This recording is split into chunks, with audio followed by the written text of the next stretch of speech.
ابھی آپ کو خبر دیں گے، جہانگیر ترین اور عبدالعلیم گروپ کے درمیان دوریاں کم نہ ہو سکی۔ ترین گروپ کے بعض ارکان علیم خان کو وزیر اعلیٰ پنجاب کا امیدوار تسلیم کرنے کو تیار نہیں۔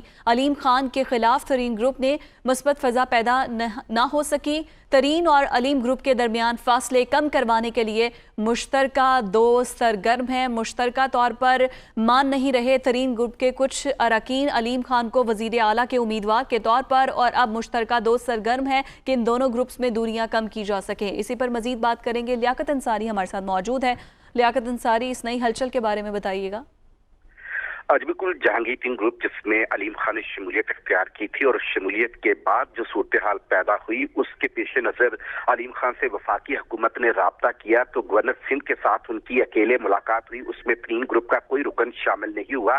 پھر علیم خان جب اسلام آباد گئے تو وہاں پر وفاقی حکومت کی شخصیات نے علیم خان سے ملاقاتیں کی اور ترین گروپ کا کوئی رکن اس میں شامل نہیں ہوا، اور پھر آج وہ اسلام آباد دوبارہ گئے ہیں تو ان کے ساتھ ترین گروپ کے کوئی رکن نہیں ہے، جس کے اس صورتحال کے پیش نظر ترین گروپ اور علیم خان کی گروپ کے درمیان جو ہے وہ سیاسی تعاون کے حوالے سے تعطل پیدا ہو گیا ہے، اور سیاسی طور پر اکٹھے چلنے کے لیے دونوں دھڑے جو ہیں وہ مشترکہ لاہے عمل پر نہیں پہنچ سکے۔ لندن میں جانے کے باوجود علیم خان کی جہانگیر ترین سے ملاقات نہ ہو سکی، اور جہانگیر ترین گروپ کے بعض ارکان اس بات پہ بھی معترض ہیں کہ علیم خان جو ہے خود کو وزیر اعلیٰ کے امیدوار کے طور پر پیش کر رہے ہیں، جسے ہم تسلیم نہیں کر سکتے۔ اسی طرح علیم خان کے بارے میں ترین گروپ میں مثبت فضا ابھی تک پیدا نہیں ہوئی، اور لندن سے واپسی کے بعد بھی علیم خان اور ترین گروپ میں کوئی بڑا بریک تھرو نہیں ہوا۔ علیم خان گروپ نے تاحال اپنے ممبران بھی شو نہیں کیے۔ علیم خان نے اعلان کیا تھا کہ وہ جلد اپنے 40 ارکان اسمبلی جن سے ان کی ملاقاتیں ہوں گی ان کو شو کریں گے، لیکن وہ اب لندن سے بھی واپس آ چکے ہیں۔ آج لاہور میں موجود تھے، تھوڑی دیر قبل وہ اسلام آباد روانہ ہوئے،